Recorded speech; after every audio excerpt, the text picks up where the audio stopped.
මේ වාහනයට අපි ඉන්ෂුරන්ස් එකක් දාලා තියෙන්නේ ඇලියන් සමාගමෙන්. මේ වාහනේ ඇක්සිඩන්ට් වුණා දෙවෙනි මාසේ 21 වෙනිදා. මේකේ ඉන්ෂුරන්ස් එක දාලා තිබුණේ තනමයිල සාඛාවෙන්. එතකොට මේකට JD නදීර තමයි මේකේ ඉන්ෂුරන්ස් එක දාලා තිබුණේ. බොහොම අසාධාරණ විදියට අපිට මේ ඇලියන් සමාගමෙන් ඉන්ෂුරන්ස් එක ගෙව්වේ නැහැ.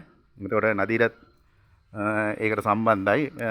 මම කියන්නේ මේ වාහන වලට ආපහු ඉන්ෂුරන්ස් එකක් දානවා නම් අලියන් සමාගමෙන් ඉන්ෂුරන්ස් එකක් දානකොට දෙපාරක් කල්පනා කරන්න ලංකාවේ සියලු දෙනාම.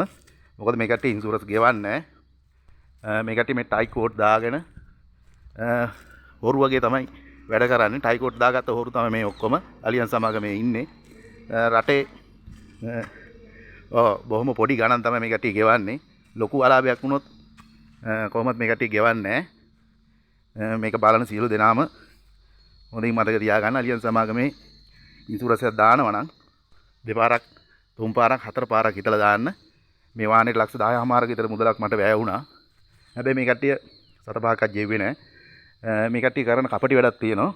මේ කට්ටියගේ ලංකාවේ නීතිය ඇටියට විමර්ශනයක් කරන්න පුළුවන් පොලිසියට විතරයි.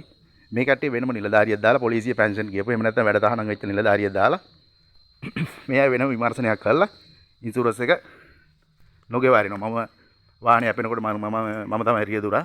මම බීලා හිටියේ නෑ. පොලිස් වාර්තාව දිනනවා, වෛද්‍ය වාර්තාව දිනනවා. ඒ සියලුම දේවල් දීද්දි අලියන් සමාගමෙන් ඉන්ෂුරන්ස් එක ගෙව්වේ නෑ. මේ කට්ටිය ඇත්තටම මේ කිව්වොත් ටයි කෝඩ් දාගත්ත ඔරිජිනල් හොරු. තනමයිල ඇලියන්ස් එකේ මැනේජර් JD නදීර ඒ වගේ මේ සමාගමේ සියලුම කට්ටිය මම හිතනවා මේ කට්ටිය මේ වගේ මිනිසුන්ට බලු වැඩ කරලා තමයි ගෙවල් වල ඉන්න දරුවන්ට ගෑනුන්ට කන්න අදින්න දෙන්නේ.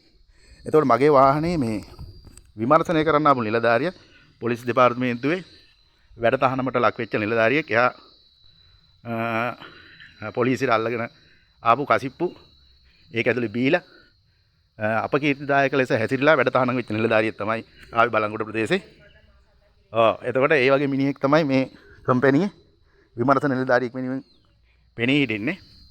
මම කියන්නේ මේ සියලුම දෙනාට ලංකාවේ මේ වීඩියෝ එක බලන සියලුම දෙනාට අලියන් සමාගමේ ඉන්ෂුරන්ස් එකක් දානවා නම් දෙපාරක් තුන් පාරක් හතර පාරක් 100 වතාවක් හිතලා දාන්න. හැබැයි දැම්මොත් ඔයාලට කවදාවත් ඉන්ෂුරන්ස් නම් ගන්න හම්බෙන්නේ නැහැ. ලක්ෂයකට වැඩි ඉන්ෂුරන්ස් එකක් ආවොත්, ක්ලේම් එකක් ආවොත් මේ කට්ටිය ගෙවන්නේ නැහැ. මේ කට්ටිය හොරු. ඒක නිසා හොඳට මතක ගන්න යාළුවනේ. ඔයගොල්ලෝගේ වාහන මේ සමාගමේ නොදා ඉන්න කියලා තමයි මම ඉල්ලන්නේ. කෙලින්ම අලියන් සමාගමේ නම් කවදාවත් ඉන්ෂුරන්ස් ගෙවන්නේ නැහැ. ඒ කට්ටිය හොරු. ටයි කෝඩ් දාගත්ත හොරු. මේ කට්ටිය ගෑනු දරුවන්ට මම හිතන්නේ මේවා කාලා මිනිසුන්ගේ දේපල එහෙම මුදල් අරගෙන කාලා හරියනවත් දැන් මේ කට්ටිය ළමයි ඉස්කෝලේ යන්නේ නැති මේ සමාගමේ වැඩ කරන කට්ටියගේ. එතකොට ඒ ළමයින්ටත් උගන්වන්නේ මේ වගේ මිනිසුන්ගෙන් අයථා විදියට මුදල් අරගෙන තමයි. ඒක සියලු දෙනාම මතක තියාගන්න. සියලු දෙනාම තෙරුවන් සරණයි.